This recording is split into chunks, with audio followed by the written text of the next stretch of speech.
It's a famous lawsuit where he had chickens and the Air Force were flying very low altitude over his chicken farm. But the chickens were going crazy and committing suicide. They were literally offing themselves. I don't know how. All right, man. How are you doing? I'm good, man. How about you? Doing good. We not only have you, but we have Dakota, my dog, with us too. So we'll see how long this actually lasts like that. But anyway, man. So for the people that are watching this that don't know who you are, what's your name? What do you do? Where are you from? Tell me all about it. My name is Michael Jones. I am from Wilson, North Carolina originally, but now reside in Goldsboro. I'm the owner and pilot in a company called 360 Virtual Drone Services. I've been doing that full time since 2017, so it's been going pretty well. Cool, awesome. And have you always been in the drone market, or like how does that Was never progress? into RC stuff. I had a guy at my work where I used to be a welder. He brought a drone to work one day. I found a little interest in it, and he mentioned to me that people do this for a living. Like you should get a job doing this since you're already in photography a When little was bit. this? How early on? Do you remember the year? 2016, Okay, right so at the like end of that. still fairly like it was still a gray area. Yeah, Still a still a gray gray area. area. Yeah. Now, how'd you go from welding to this? If welding is very hot, especially in the summertime. Uh-huh. I had been doing it for about 20 years, so once the guy mentioned that people do this for a living, I thought, well, maybe I could do that for a living. So I talked to an investor friend of mine. He or she actually bought me a drone, and it just kind of picked up from there. I added it into my photography work, and here we are. Nice, man. So progression monitoring, that's what you do, right? Yes.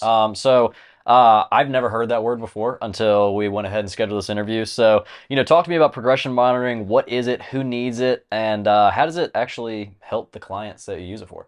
So in construction, which is kind of what I focus on, in construction, progression monitoring and reporting is for everybody in the construction industry. So it's for stockholders, investors,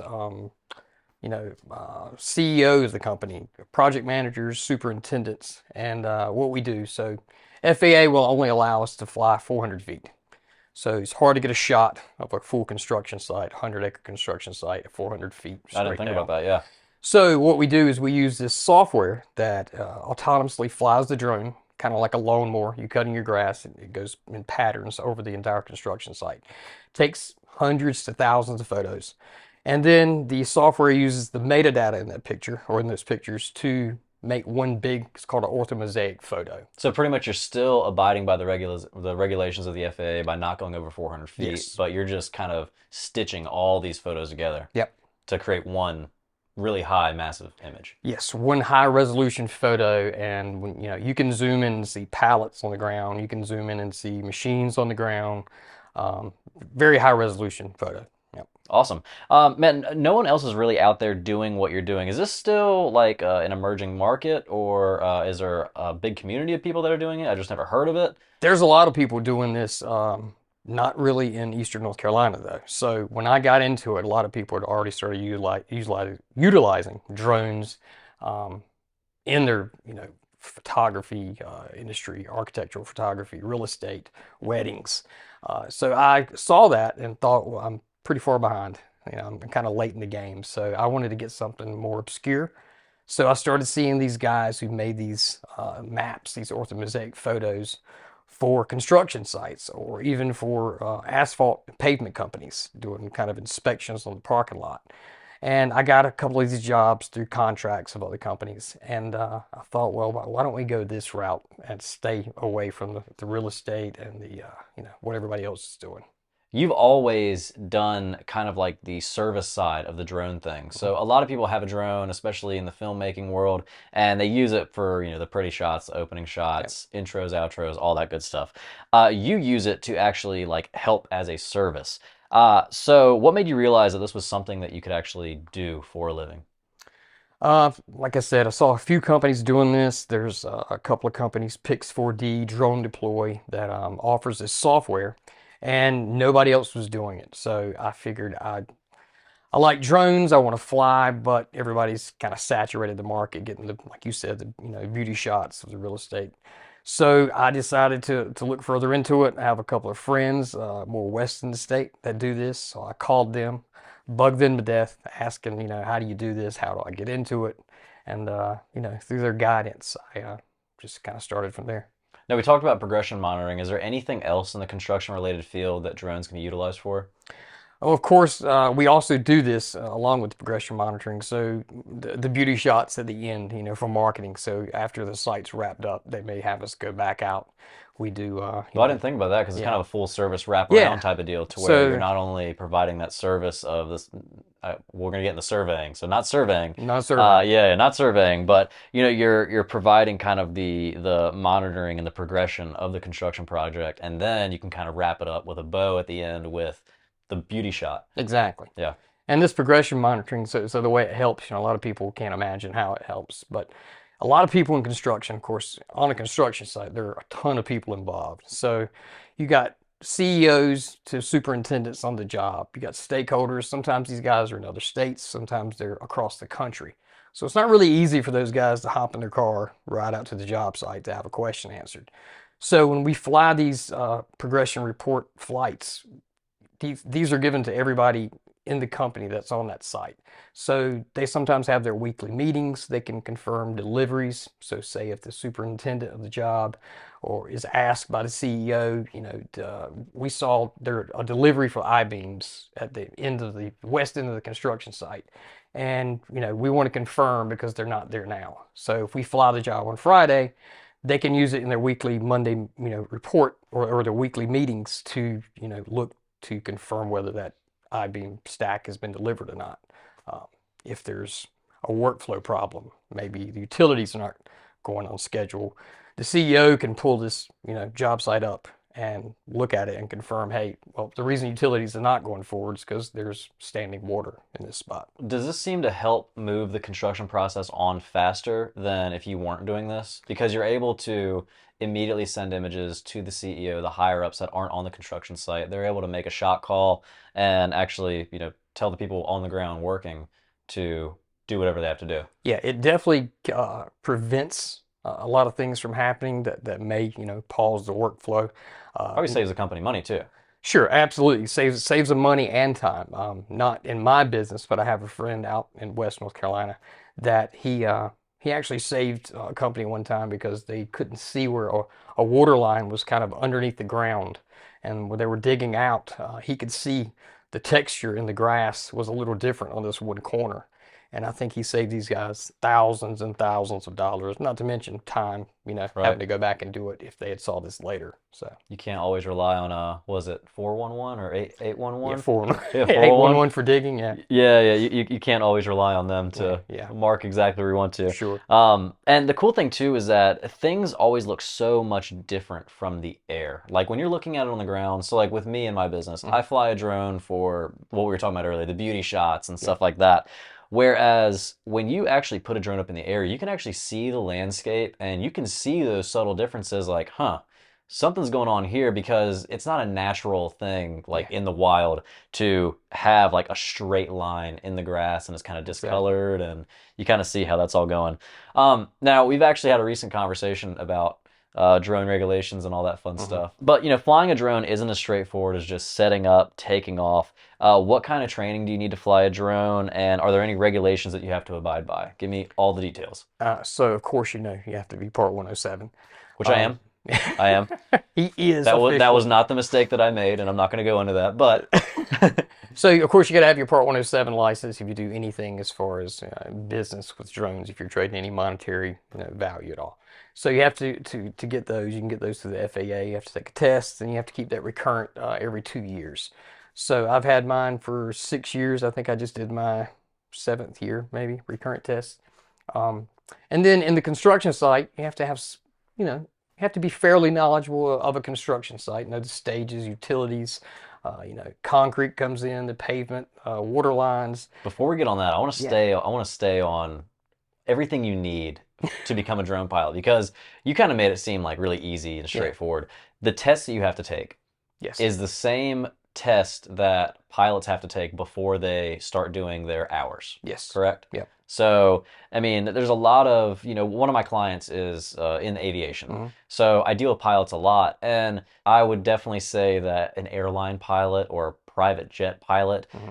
Yes, they are on a different level than a drone pilot, like Yes. knowledge-wise, safety-wise. They're flying actual lives around. We're just Hmm. kind of flying a robot in the Yeah. air. But at the same time, like we still have to have that knowledge as well. A Hmm. lot of people don't think that. So what are some of the things that you've had to learn in order just to pass the test? And do you use really any of that knowledge at all? Oh, sure. Yeah, I use it all the time. You have to be aware of like the surroundings when you fly. You have to be aware of the problems you may run into, cell phone signals, Wi-Fi signals, your Apple Watch, while initializing the drone can offset and cause the home point to be faulty. Uh, you want your home point to be exact because if you lose connection between the aircraft and your controller, it flies back to the home point.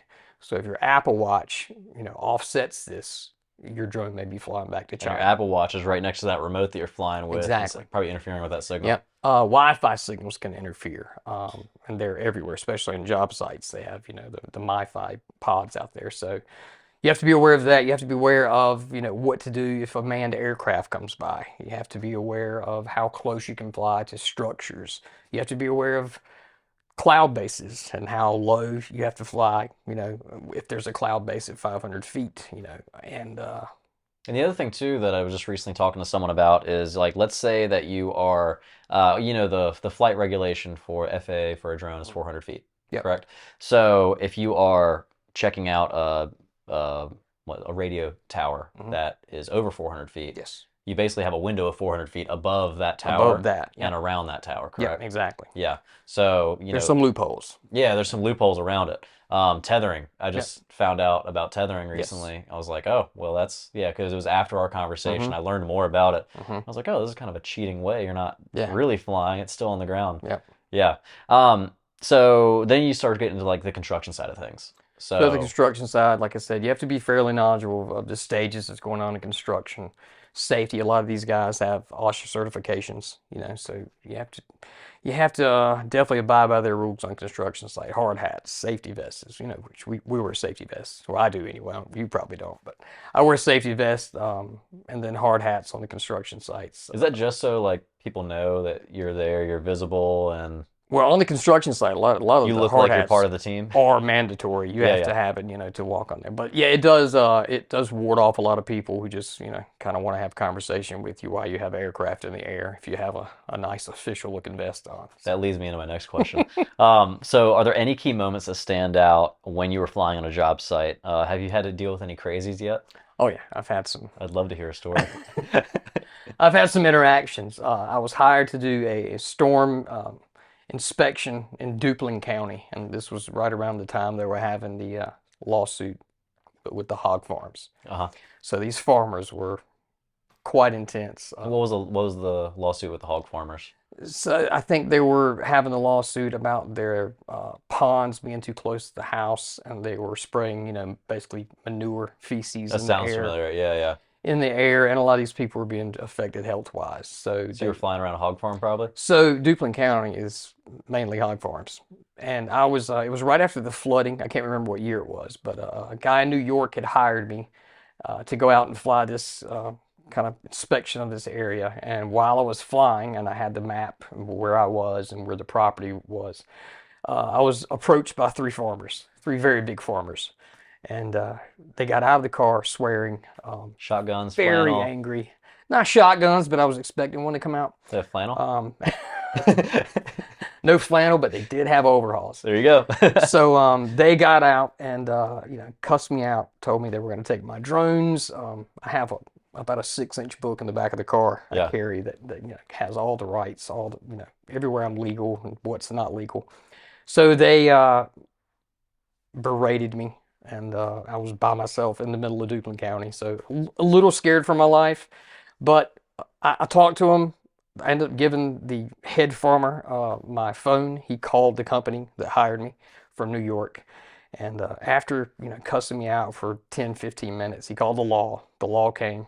Um, I told the law, if I could offer him any information on what I was doing, I'd be glad to. They didn't seem to be very knowledgeable about any of it. So the guy walked away, called this guy I was hired by, and in a few moments he dropped his head and he came back over and he said, "Look, I My uncle was the one that hired you. I bet he I felt was like an I asshole. was unaware of that, but I tell you where you get the best shot at. And so then he Of course.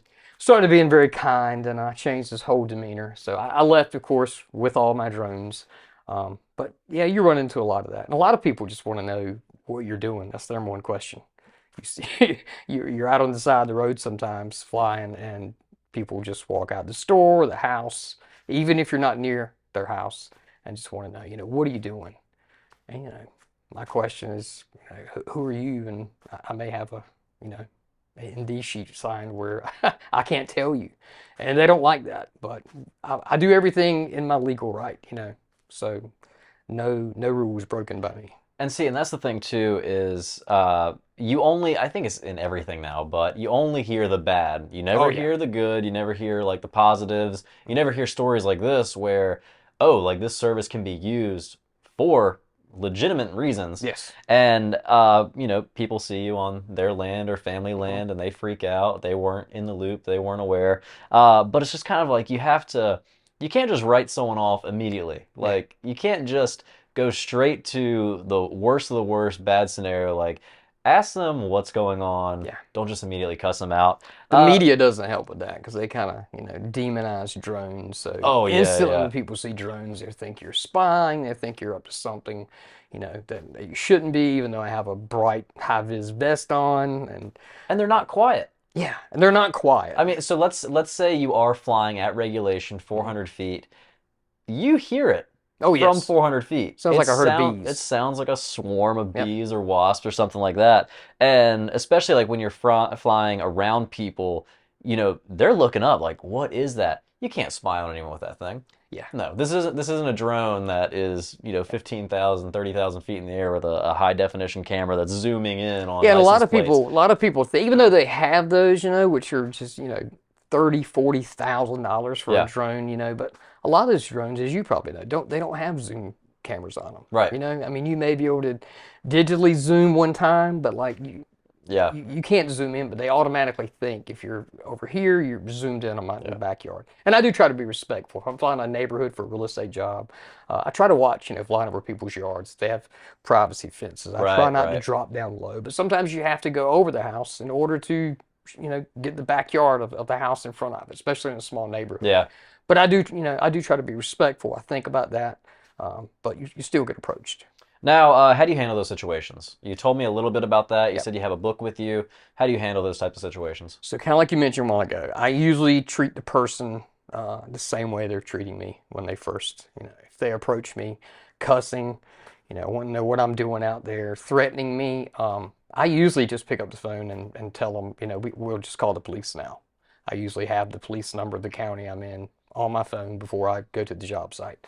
A lot of times that'll calm them down. My number one line is, if they want to know, like, hey, why are you flying over my house? And I advise them, I'm not flying over your house. And they said, well, I saw you flying over my house. And I said, believe me, sir, if you're not paying me, I'm not flying over your house. I do this for a living. I have no interest in what's in your backyard. But I guess they're, curious when they see you out with a drone. The other thing too, I mean, there's a gray area of uh, you have to respect people's privacy and all that, but we don't own the airspace. Yes. So my house that we're in Hmm. right now, Yep. you can fly a drone over my house Sure. all day. Yep. Legally, I can't do anything about that Sure. other than, maybe it's a nuisance or something Yeah. like that. Talk a little bit about that. I mean, so So you're right. there's a privacy thing, but then there's also a legal thing. Yeah, there's kind of two sides to that. So legal wise, I think it was kind of confusion from the 1940s in the Cosby case, not Bill, but Good a old Bill. farmer, a farmer, So I thought you were uh, talking about, it was like 1940s. a farmer. By his name was Cosby. It's a famous lawsuit where he had chickens, and the Air Force were flying very low altitude over his chicken farm. But the chickens were going crazy and committing suicide. Believe it or not, they were How, literally how, offing themselves. how, I don't know how.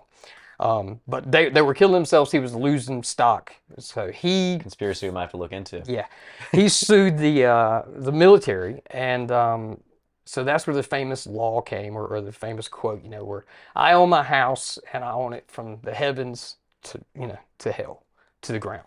So that's true in the sense of ownership. but as you said, they don't own the airspace. So if I go fly a drone over your house, and I'm not going to fly low, if I'm in your backyard by your windows and I'm hovering by your windows, that's one thing. That's an issue. Yeah. But if I'm 100 feet over your house, you may not like it, but you have just as much right to tell me what I can do with my drone as you do if you were to call Delta Yeah. and tell them, listen, I don't want any more Delta flights flying over my house. Yeah, and I mean Even, we're in a new neighborhood out yeah. here, and these houses are selling all the Hmm. time, and every now and then you see a drone up in the air, Hmm. and common sense tells you now. I mean, we're in 2024. Yes. Common sense tells you, oh, that's probably a real estate agent or a real estate photographer Hmm. taking property photos of the exterior of the property. Yeah. So just people have something that they want to complain about, they're going to complain about it. Yeah, a lot of lonely people, I just think, want to be involved in something. They've sat in their house. They need more sunlight, and you do some push-ups and They go on a walk or they a see run or this something guy like out in the that. street. Like I said, even though I have a vest on, it'd be different if I had a black hoodie, crouched down behind my car. But I usually have safety cones out, landing pad, the vest on. Did you see So the guy during the Vegas Formula One that got popped by the police I heard for about flying it. his drone? Yeah, I heard about it. Dude, so they have some sort of security footage on him, or maybe it was just someone's cell. Hmm. I think it was just someone's cell phone. I think I saw it on TikTok. And he gets out of his car, same type of deal, like very low key, Hmm. looking around, sets his drone up behind his car, gets back into the driver's seat, takes off. He gets maybe 5 feet, Hmm. like three cops swarm him. The black And SUVs. oh, dude, three cops swarm him, and this is like I think the during the trials. Hmm. So it wasn't the race day itself, Hmm. but it was like the 2, 3 days leading up to the race where they're doing like seeing where they're going to be in the lineup and all Hmm. that. I'm sure it was a badass shot, but he only Yeah, got like 5 feet, so didn't get it didn't a early work out that shot. well for him. Yeah. Yeah, so flying in, that's another thing I want to talk to you about. We're in North Carolina. A lot of North Carolina is rural. Hmm. It's not a New York City. It's not a Miami. How do you fly in those areas? Like a metropolitan area, something more densely populated. You got buildings, you got airports. How do you do that? So very carefully, and that's where a lot of the And are you allowed? respect. You are allowed, and that's where the respect comes in of just knowing, like, I'd like a shot of that backyard of that house, especially in Raleigh. The houses are back to back, so sometimes you have to give up good shots just because you don't want to bring on that trouble. You don't want to open up those can of worms by being 50 foot over this guy's backyard to get this shot. So sometimes you have to catch a higher shot. You can do some cropping and editing, but you are allowed to fly. I do some stuff in Raleigh. You're only allowed in a certain number of feet of the buildings. Um, so yeah, just knowing the rules and where you can fly and what you can do, but yeah, you can totally fly in those areas. And what a lot of people don't realize, especially if you live in a city or a bigger metropolitan area, just like how do you get work in a rural area? But this is where all the factories are at. Yep. This is where all the massive factories are at, and that's what a lot of the construction stuff that you're Hmm. doing, right? Yep. So let me ask you about this. So we've talked about the progression monitoring. You also talked about safety standards on construction sites. How does a drone help you monitor safety standards? So of course, the CEOs, that's a huge responsibility as far as safety, because they have to answer to OSHA. So they can use these progression reports to maybe look out for hazards. And some hazards may not be here this week, but due to a stage of the job being completed, there could be a pallet with scrap metal on it that was maybe supposed to be moved. And on their weekly meetings on Monday when they come in, they take a look at these ortho shots and reports. They'll be able to see the whole job site. And we know about high-res photos. So they can zoom in and see, like I mentioned earlier, a pallet on the ground. So they can spot hazards that, maybe a guy who did a ground inspection last week is not able to see. You can imagine, walking, doing a ground inspection on a 100-acre construction site. And then you're in a hurry because you're the superintendent, so Yeah. you may not spot everything. And as you mentioned, it's a whole different perspective from the air. So, and not to mention, when you give these photos to the team, you got a whole team. You got, possibly 15, 20 people's eyes who are on this versus the one superintendent who's looking out for it on the ground. So they might see something else Yeah, that, so yeah. your chances of spotting a hazard or potential hazards way greater by having so many more eyes on it. it puts me back to when I was prepping for this podcast. You have a new video released, kind of explaining your Mhm, services and stuff like that, and you're showing an over-the-top bird's eye view aerial shot, and it kind of looks like they have a pond or a mhm, retention pond, something like that. Uh, you were talking about safety a little bit. I could imagine that if you go a little bit further south where it's warmer, mhm. every now and then you can go over a construction site and you can probably see some alligators in Oh yeah, there. I can That would be a imagine. safety hazard That for would be sure. a very Yeah. yeah, Yeah, that's what I was thinking about when you for were talking sure. about the whole safety thing. Yeah, that would not be good. Now one of the things too, we're talking about you have the different perspectives from the air, the bird's eye view, and we talked kind of a little bit about the whole privacy aspect of it. Have you ever, while on a job site, caught something that someone was not supposed to be doing? Like any murders, affairs, anything like that? No Anyone murders. like ditching their I've sister-in-law like in the I've woods somewhere? odd trash bag out by the retention pond. I've never caught any individual doing this, but one job site I did fly, they just had curb put down, and they also had rock delivered. I think maybe a day after, not that long after, but what had happened, this dump truck came and offloaded the dirt. I guess in a spot maybe he wasn't supposed to. So the owner or the developer that we were flying for actually had seen on the ground where this curb was messed up from tire tracks. Obviously, you could see it, but And you can see tire tracks very easily from the oh, very air. easy. A So buddy of mine, sorry to cut you no, no, off, no, but no a problem. buddy of mine down the street, one of their family members got hit by a car. They Hmm. were riding their bike, got hit by a car, and they were blaming the police and all that were blaming it on her. Hmm. She was in the wrong. You can clearly tell by like skid marks and all that. This guy was not even on the right side of the road, like when he was Wow. stopping. Yeah, yeah. But continue And they on. do those too. They Yeah, actually do traffic reports with drones. yeah, Just troopers will hire them to come out and kind of get yeah. a ortho mosaic of that traffic area. And like you said, you can see tire tracks.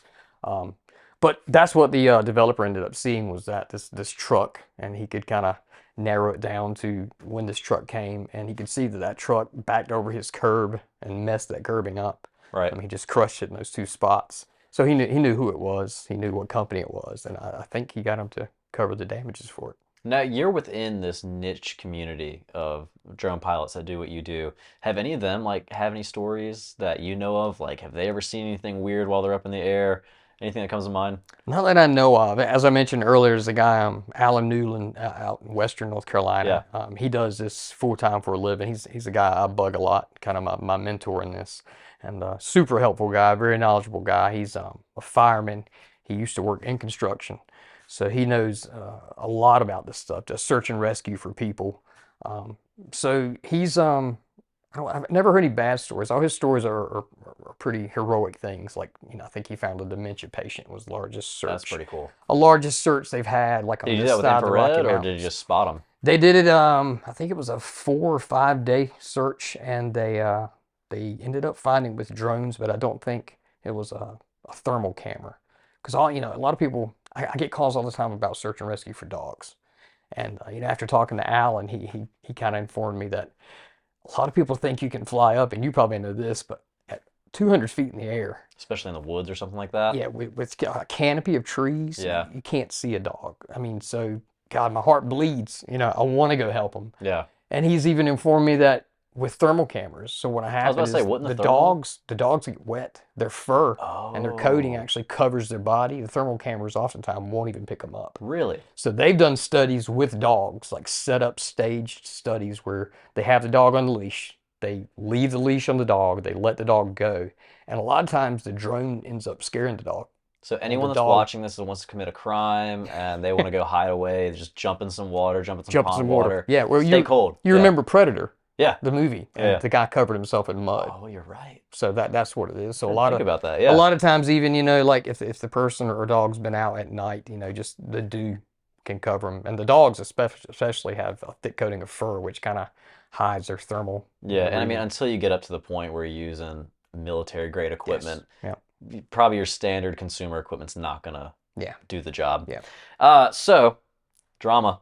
You've Oh. been in the news a little bit recently. Yeah, yeah. Tell me about that. I don't even have specifics on it, but tell me a little bit about that. So when I was starting this, I was going around to construction sites talking to project managers, superintendents, ran across a couple of surveyors. I saw that drones were being used to survey. They've actually are finding now that the drone surveys are more accurate than what they've been doing on the ground for years. They just haven't had a way to prove it yet. Um, It's also so more probably time efficient, cost way effective. more time efficient. A lot of these sites we can fly in 25, 30 minutes. So I was going around talking to these guys. I think maybe I'd spoke to some surveyors, offering my assistance, saying, "Listen, if you'd like to use drones in your surveying company and you need to hire a pilot, I would be open, to working with you." I think that got misconstrued, maybe reported back to the NC Board of Surveying that I was offering surveying, which I never offered any kind of surveying type of services, no measurements or anything like that, even though the software and the drones have the capability of doing that. States like California, North Carolina being one, uh, doing this kind of work, they want you to be a licensed surveyor, which I have no interest in being at all. So they've kind of sent out a cease and desist letter to my business saying that, you have to be a licensed surveyor. And if you're not, you continue this work, you could be reprimanded for it. Good luck. Yeah. So I kind of just, out of fear, just quit everything as far as this type of work. Picked up by the Institute of Justice. It's an attorney firm out of Virginia. They find people who are, um, I guess, being tried or accused of things that Did you contact them or did they contact you? Did they they actually hear about the contacted project? me. These guys are awesome. And if you go to their website, Institute of Justice, they have all types of cases So that they clearly this pick kind of up. blew up Yes. and they caught wind of it and Yes. reached out to you. Yes. So before we get to the Institute of Justice, them contacting you, I mean, how did it get to the point of that to where they knew it was on their radar? So it got picked up. I met with a member of the NC Board of Surveying in Goldsboro. We talked. I thought after they met me and I kind of advised them on what I was doing, they would kind of see like, oh, we've kind of misjudged this guy. Like water under the bridge. Yeah, he's not doing what we thought he was doing. He's okay. And instead, they kind of doubled down on it. So they were telling me you can't stitch pictures together, which you can do with any iPhone. They were telling me you can't deliver photos with metadata in it, which is every phone, probably post 1995. What would be the difference in just hiring a crane operator and literally getting up to cranes can go pretty high. Sure. We had our pool Mm-hmm. craned over to our Yep. backyard. I mean, it's essentially you'd be able to do the same thing, just like the Yeah. little GoPro sticks. Mm-hmm. It erases the stick itself. You could erase the boom arm from the crane Yep. and stitch photos together. Yeah. So they kind of doubled down, told me that I couldn't do any of that. I think I got picked up by a couple of drone tech magazines, maybe a couple of surveying magazines, talking about this case, how I was practicing surveying without a license. So the Institute of Justice heard about it. Sam called me, which is my attorney, and said, "Listen, this is your First Amendment right. You're selling data, photography and videography, and that's your First Amendment right. So we'd like to take your case." So they did, pro bono. So I, of course, Because the second that you start getting into amendments, yes, that's yes, when stuff becomes big. yes. Yeah. So I was like, yeah, of course, we'll do this. So we went to court in Raleigh, and they voted against our case.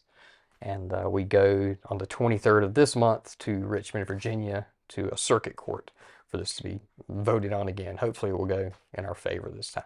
So who's voting? Like, what do you mean? Who So voted? Who didn't vote? Like, what does that So, mean? so what I gather at the circuit court we go to, there's a region of judges that have, this circuit court, then a region over, there's a different circuit court. So, from what I've been told by my attorney, I will go. I don't have anything to do with the case. I'll just kind of be in the audience. He gets 20 minutes. Their attorney gets 20 minutes to plead their case, and then after that, that circuit court region of judges get together and vote one way or the other about the case, whether we are not, practicing surveying without a license and we don't need to have a surveying license to do what we're doing, or, we're out of our league and they think it is surveying. Now, what kind of license does the North Carolina Board of Surveying and Engineering want you to have? And is it really even feasible for the average person that flies a drone to get this license? I'm not You like a have to be a certified surveyor, yeah. You have correct? to be a licensed surveyor, which Cross that one off the list. I Yeah. have no interest in doing. It's a lot of schooling, a lot of money, and to be quite honest, I'm not really a great math guy. It's like I never had any interest in doing it. So that's kind of kind of the thing here. And a lot of drone companies have ran into this problem. I've gotten emails since then telling me, hey, the board sent me the same letter. What are you doing about it? So we're gonna see January 23rd, I guess. Now, I don't know like how much you can go into this. I don't want this to be like Yeah. Exhibit A Yeah, in exactly. yeah, like hey, look at this YouTube video. But what's the difference between what they say you're doing and what you're actually doing? So What's the difference? the software in the drone have the capabilities of New Jersey, for example. New Jersey does not enforce this law. So I have a friend there that flies construction sites. So what he can do is he can fly over a construction site in the same manner that we do, except he can measure volumes of, stockpiles of dirt.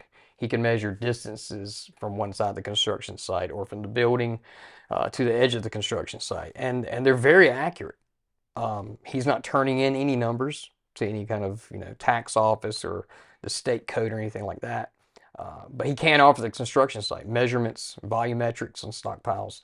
But I'm not doing that. I'm not doing any type of measuring, any kind of stockpile measurements or anything. My You're literally just showing the progression of the job from start of construction, yeah breaking ground to final completed project. yeah So I just still don't understand why yeah. they have an issue. It's kind of it's kind of a mystery to me too. In the deposition, they kind of claimed that well, what if somebody takes your picture and tries to measure off of it, which I don't see how it could be my responsibility. But what if they take your 3D model and they But what if they go to Google Earth and do the same thing? well, their answer to that was Google Earth has surveyors to cover them. Okay, So they're a big corporation, I guess, they're a big and you're the little corporation, man. probably the So answer. Yeah, bad boy, Michael. That's yeah, that's yeah. You, yeah, I don't know. I don't know. yeah. I Ours, wish you like all you the best in said, that, though. I mean, it sounds. I mean, clearly they, uh, the uh, lawyers that you're working with, mhm, they see the, I guess, the flip side of it. You know what I yes, mean? I mean, I kind of just feel like it's someone saw an opportunity where it's just like maybe there was a job that you did yeah, that someone didn't get hired, but you did. I've had one of those instances yeah.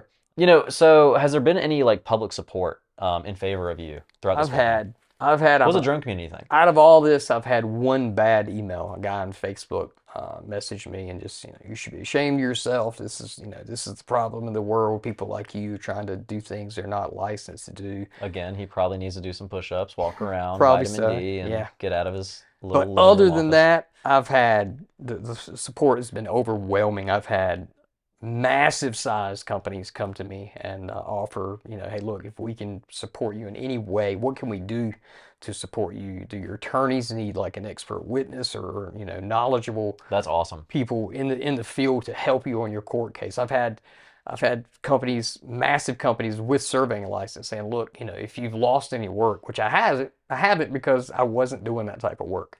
But a lot of people think I was, and now I can't. But they've offered me, listen, if you need to fly a job, you can fly it under our surveying license. We'll cover you. So if you want to be the drone pilot, still take that job. As far as being, the licensed surveyor part of the deal, we'll cover that. Hadn't taken them up on it because I'm not doing that type of work. But yeah, support has been really overwhelming. Like I get emails weekly still, even though it's been a couple of years. People just checking in, like, what's the status of your case?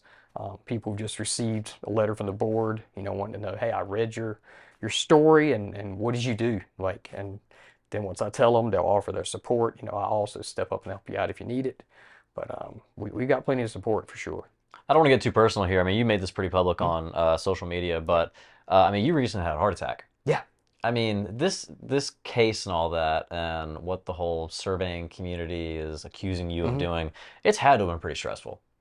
Yeah, it's been stressful. The like I said, I was honestly just being a single business owner. I was so scared when they sent the cease and desist letter. I just got away from anything that resembled that type of work. Yeah. So I went more towards straight real estate, beauty photos of warehouses and companies that just wanted aerial shots.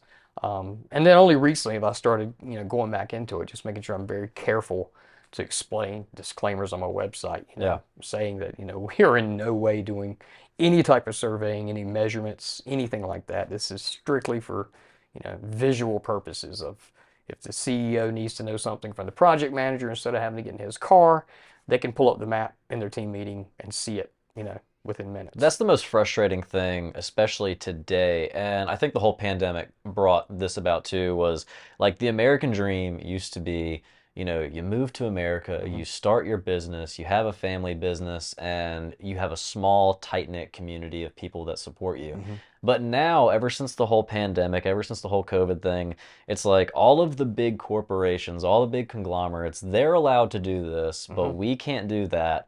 And it puts pressure on us because, we don't have a legal team that we Exactly. can go to. We don't have a board of trustees that Mm-hmm. we can, hey, can you go ahead and pay this person some money and persuade this and persuade that? We don't have that as small business owners. So the Definitely. amount of stress that a business owner, an entrepreneur, just very small business experiences is, I mean, it's still less stress than a big Fortune 500 or even, a nice sizable company. Yeah. But there's still a lot of factors at play when you are the only person and Oh yeah. you are your boss and your only employee. Oh yeah, definitely. A lot of stress. That probably help aid the heart attack coming on, Not in Yeah. this case, but but just running a business because like you said, it's you, you're the marketer. You've got to come up with a plan to how to market your business. You have to go find the work. You have to make sure you get paid. You have to make sure your contracts are written up, correctly. Everything. You're Then you have to everything. be the best you can possibly be at the thing that you're Yeah. doing. And you have to keep offering, quality work. Yeah. So Yeah. What's the future of drones? Are the regulations, are they going to tighten? Are they going to loosen? Are drones going to become more of a common practice and less of a gray area? I think they're going to become a more common practice for sure. They just kind of initiated. They've been trying to for a few years. It's met some harsh feedback from the drone community, but they just started this remote ID. So what remote ID is I'm a fan of it. you're a fan of it. I'm a fan of it. Okay. So, and I'll tell you why, and I'll, Sure. I'll let you get into your thing. From my understanding, remote ID is the same exact thing that like planes have on their Hmm. transponders, and pretty much you can see where a plane is at any Hmm. given time. Same thing with a drone. The thing that I like about it is I just took a flight to Charleston in a very small one Cessna 172, and this is my first time being in an aircraft that small, other than hanging out of it to shoot Yeah. another Sure. airplane. Yeah. But I was in the right seat, and you know we're actually being asked to, hey, do you have a visual on this plane that's on the Hmm. transponder? And it's kind of scary when you're up there Yeah. and you see a plane on your radar, Hmm. but you can't visually see it. Oh yeah. It is so much harder to actually see them and point them out. So I'm in favor of the whole transponder thing, just because, especially, let's say you're flying near a densely populated area. I know we can't fly like near or Hmm. around airports unless you have special FAA Yeah. authorization, stuff like that. Let's say you are doing that though, being able to see like, hey, there's a plane coming in, Hmm. watch out, Yeah. keep your eyes open, all that.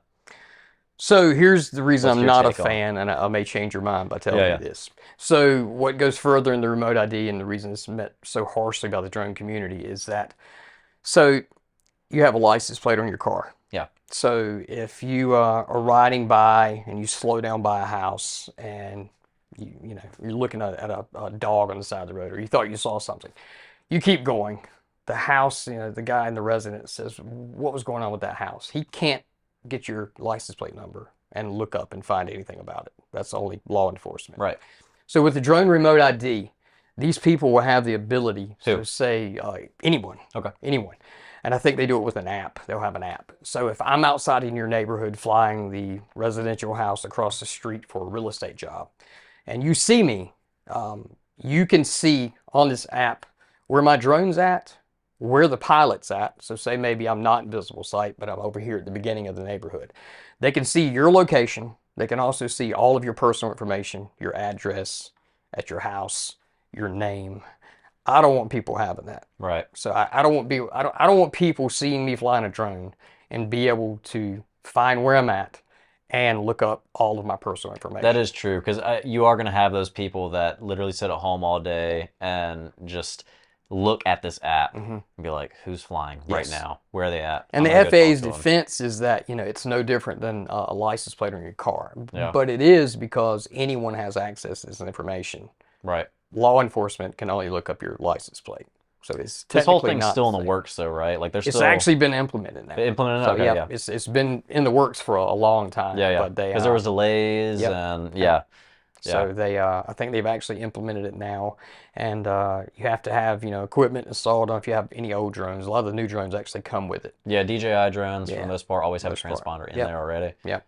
Yeah, But yeah. yeah, that's the reason I'm not a fan of it. Well, that Just makes because I sense. think it's a little bit much or too much information that Yeah. is kind of shared with the public. From the safety side of things, I agree with it, but Sure. for the privacy side of things, from the pilot itself, Exactly. there's no reason to have all Yeah. that information up there. Like, I mean, yeah, if you want to see like where the pilot's at and where the drone's at, Hmm. I think that's okay. And see, yeah, if But a all the law other enforcement stuff, officer has access to it, then that's fine. right? It's not what I'm trying to hide. Yeah, But if there's a guy in Duplin we County don't like that's Nikki over here, like seeing where you're gonna be flying your yeah, drone at if and there's a all that. mad farmer in Duplin County, Yeah, and yeah. I don't want him to be able to see where I live at. Um, man, so at what point did you ever experience anything, and it might be this lawsuit, but was there ever a point in running this business where you just wanted to give up? And how do you overcome that? Uh, no, I never wanted to give up. Kind of makes me want to fight harder. The lawsuit was one of those things, and then just establishing the business because like I said, I got into the game a little late as far as drone technology. There were a lot of people doing this by the time I got my drone, and I was doing like small scale real estate photography. So I thought when I got the drone, I was going to have something kind of cutting edge, and then come to find out everybody had one. I was doing it So well before you, but you yeah, know you were doing so it. much more Yeah, you about. were doing it before me, but yeah, I just kind of got late into the game, so it made me want to fight harder. I often tell people, if you want to do this, um, give up your 40-hour-a-week job to work 90. Right. Because you're going to be working all the time. You have to establish a portfolio. You have to do a lot of work that you're going to feel like you're not getting paid for. Yeah. I mean, it comes, in the end, but Yeah. Was there any job that like was just the pressure was like insane and really just made you try to reevaluate like, man, like am I cut out for this? nah, I can't say there You're was. better than I am. Yeah, I just, yeah, I'm too hard on myself. when That's probably people what say it I is. can't do it, it fires me up. Like I often tell my wife, like, if somebody says I can't do it, it's just something in me that makes Yeah. me want to go prove them wrong. Yeah. So, yeah. That's the other thing about being a business owner is typically we are our own harshest critic, Oh, definitely. which is it's good, but Mhm. it's super unhealthy. Very unhealthy. Yeah, yeah. Yep. It's very good to realize that you're not the best at what you're doing and that there's always room for improvement. There's always something that you could do to get better at. Yeah, the only time I really get discouraged, think about quitting is maybe after like watching one of your videos. Oh God. And I'm like, why do I even try? But Well, I other than appreciate that, that. that's the only time I get discouraged. But it also helps me, think like maybe I can get there one day. Like he's Well, human, I'm human. well, let me ask you In about that. time. Okay, so this is something else that you just kind of like made public. You got out of weddings.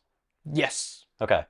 Is that like official or like you've had a little bit of time to it's process pretty this now? official. Yeah, Yeah. we after the heart attack, the wife and I kind of got together and thought like, well, we knew already the business was stressing me because I was starting to work and spend about 17 hours a day in the editing chair. Hmm. Not doing editing, but marketing. Or if I was done marketing, trying to figure out a new way to market or how to find business or anything like that. So I was in the chair being very non-active. So in the hospital, they asked like, "What do you do physical wise?" And I said, "Nothing. Yeah. I don't do anything. I I don't sit walk. down and edit and Yeah, drink I Red Bull. go out and shoot a video, and I come back and I'm in the editing chair for hours a day. Have you gone on your walk today? I've not gone on my walk today, but I will. Like, So how's you're pretty much having to live a new life now, yes, right? yep. So how's that transition been? It's been easy just because it was so scary. What happens post heart attack? Like, what's Well, life like? yeah, I mean, the number one thing is just like it's going to happen again. That's the biggest fear. Yeah. Everybody talks about, the physical aspect of it, but the number one thing, like, it's been hardest for me is just when you're by yourself, when you're alone. Like, Oh yeah, yeah. it's just constantly here. Is this going to happen again? Or, you strain a pec muscle and Yeah. your chest twitches. Your mind goes right down the rabbit hole. And it's one of those things where did you know it was coming on Oh no, or no. like We boom. were we were eating supper, and I took a couple of bites of food and felt like I couldn't swallow. And within about probably 10 minutes, I just felt like somebody had my esophagus kind of just squeezing it. It worked down into my chest. The wife demanded, like, all right, hard-headed, we're going to the hospital. So we got in the car. And then when I got to the hospital and back in triage, I started having the actual heart attack. It was a 99% blockage. So they Holy shit. put me in the copter, flew me to Rex, put a stent in. They were actually done with my procedure before my wife even got to Raleigh. Yeah. So Wow. very scary, especially Oh at yeah. 46. I mean, I know people are having heart attacks as they explained to me in their 20s now, but Which is you know, wild. I didn't think I ate bad. So at 46 years old, I was just thinking like, I'm not overweight. Yeah. I don't have any problems. I never go to the doctor. There's no way. You were But drinking a bunch of energy drinks though, right? yeah, do not drink 6 Red Bulls a day. And see, and They that's will indeed give you wings, but oh not the right. kind of wings you want. Right. Yeah. That's a fun marketing ad Yeah, for Red that's a Bull right twist in there. marketing. Yeah, they're gonna send me a cease and desist now. Thanks. Sure. No, it was funny, man. So like when I was 16, I was sponsored by Monster Energy Hmm. for skateboarding. And dude, I remember I had a senior thesis paper in high school and I did it on energy drinks are not bad for you. And like, oh Wow. yeah, yeah. And I like I was adamant. I was like, I'm gonna prove Yeah. like no, I did all my research and this and Hmm. that. The internet is much bigger now and there's Chat Yes. GPT that Hmm. scours the internet and stuff like Oh yeah. that. But yeah, so I was fully on board. Hmm. But then as a 16-year-old being delivered 3 cases of Monster a month, oh dude, I was downing every single one of them. It was great. But then I stopped drinking energy Yeah. drinks. I realized I was like, it's not the energy drink itself, just all the sugar in there, Yeah, dude. that's the thing. A lot of people tell me, like, man, all that caffeine, there's no wonder you had a heart attack. But Caffeine's fine. a Red Bull has like 80 It, milligrams of caffeine. it's A the cup of sugar. coffee has Yeah. like 300. Yeah, it's the So, sugar, and we were talking sugar. about this recently, Yep. and I was talking about it with someone else on a podcast too. That we're not used to intaking all of this sugar, Hmm. and that's why people look the way they do now. Yep. And then on top of that, I was having a conversation with someone recently about how we went to Italy and we ate pasta every single day. Hmm. Ended up losing weight while we were Hmm. there, and it's because all the shit here, Yeah. those carbs convert into sugar, Hmm. so then you're just spiking your sugar all day long. Yeah, there's So glucose spikes. And they yeah, say, yeah, the super large glucose spikes that go yeah. right back down multiple times are literally killing life. Would you categorize yourself as like a health influencer now? No, I'm not a health influencer, but I definitely have changed the diet.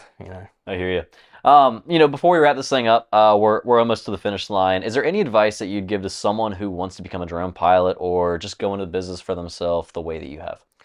Like I said, get ready to quit that 40-hour week job to work 90, because it's nice to have the work when you come in and just, here's what I'm here to do. I get off at 5 o'clock and I'm gone. And then the work will be here tomorrow morning when I get here at 8. That's nice. It is nice. But when you go into your business for yourself, as you know, all that changes, man. You've got to find the work. You've got to make sure that, these are valid clients who are going to pay you. You have to write up the contracts to make sure you get paid. Uh, and as I mentioned, you got to do a lot of free work. A lot of people are like, I'm not working for free, but I don't know about you. I've done a lot of what people would, refer to as free work for people, because Hmm. you can't go out and offer your services if you don't have a portfolio, and you can't have a portfolio if you've never done any work. So how do you get that? What keeps you going though? Because just like you said, and I've said it before in previous episodes, is being self-employed is a hard road. And yeah, tomorrow morning when I wake up, I don't have a 9 o'clock job that I'm Hmm. going to go to. So I have to make sure that I have pretty much my work planned out for the next month or the next Yep. year. So why do you keep doing it if it's crazy I, like that? I never did well with structure. I don't know if that's kind of how Hmm. you felt about it, but even in school, I never did well. I was a network analyst at BB&T, which was a very tight ran ship on scheduling. So, you had to have permission to go to the bathroom. If you were in the bathroom, why were you there so long? I didn't do well with that.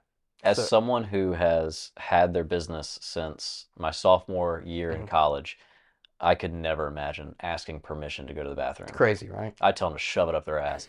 That would drive me crazy. And the thing is that there's nothing wrong with people who have a 9 to 5 job. Hmm. Like Yeah, absolutely. if that's what they're comfortable with, Hmm. if they're able to provide a nice living for their family and live stress free, by all means go for it. I Oh, just absolutely. need I'm the type of person that needs like variety. Yes. So, for example, doing this podcast and then flying to New York City tomorrow for a client and then Hmm. coming back and then doing some other stuff with another client. I need variety in my life, dude, and I cannot I do the agree. same thing day in, day out. Yeah, that Yeah. that gets That would be really my own personal monotonous. hell. Yeah. Yeah, the whole like Dante's Inferno thing, Hmm. that right there would be my personal hell. Yeah. The Yeah. network analyst job at BB&T was just answering phones from clients within the bank about their network or computer problems, and you just did that all day. Yeah. It's just, back in the 90s, if you weren't going to be in computers, you basically weren't going to Hmm. survive. And so after being locked in that cubicle for like 7 years, I realized like I can't do this. Yeah. I'm not made for this. If someone wants to go get their drone license, their Part 107 Hmm. commercial pilot's license, where do they get that? Or not where do they get that, but like how do they study for it? What's some good resources? Recurring training. You just did your Yeah. recurrence. Tell me about that. So you can go to the FAA site, of course, to look up how do you become a commercial drone pilot. They have a FAA drone zone, I think is what it's referred to. So they have literally step by step what you have to do to become a drone pilot. There's a lot of what do you call it, boot camp, study boot camps that you can go out. I used Remote Pilot 101, which is a guy named Jason Shappert out of Florida. Uh, Are these free resources, or do you got to pay for them? yeah, I think this was like $100 for a lifetime membership. Gotcha. So, and they cover the recurrent, because after 2 years, laws change. Hmm. You have to go back in and check out the new laws that have just been you know, added to the roster and make sure you're up to date on that. So, I still use Remote Pilot 101, but there are a lot of others that are great. Gotcha. Yeah. Gotcha. All right, man. Well, before we wrap this thing up, where can people learn more about you, your business? What's the name of the company? Tell me all about that. All right, so they can visit our website at www.carolinadronehome.com. A little play off the ET thing. So yeah, so carolinadronehome.com, and the company's 360 Virtual Drone Services.